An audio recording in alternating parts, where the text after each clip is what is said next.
শুভ সকাল বন্ধুরা। এই দেখো এখানে জলপাইয়ের চাটনি তৈরি হচ্ছে, আর মাছ দিয়ে আলু দিয়ে পেঁয়াজ দিয়ে একটা পাতলা করে ঝোল। সেই ঝোলটা আমরা পাতলা পাতলা ঝোল খেতে খুব ভালো লাগে। আর এখন তো শীতকালের মাছগুলো একটু ঝোল বানিয়ে পাতলা করে বানিয়ে খেলে খুব মজা লাগে। এটার মধ্যে একটু টমেটো, একটু ধনে পাতা এগুলো দিয়ে হালকা মতো করে বানালে খেতে খুব ভালো লাগে। আর আমার না জানো, তোমাদেরকে একটা কথা বলাই হয়নি। আমাকে সবাই বলছে যে আমার ফ্রেন্ডসদের বলতে যে ওরা যেন আমাকে সাবস্ক্রাইব করে। তো তোমরা কাইন্ডলি আমাকে একটু সাবস্ক্রাইব করে দিও না গো। সাবস্ক্রাইব করে দিলে বুঝি ভালো।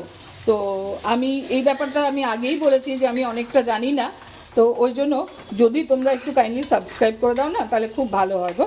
আর একটা লাইক দিয়ে দিতে পারলে খুব ভালো হয়।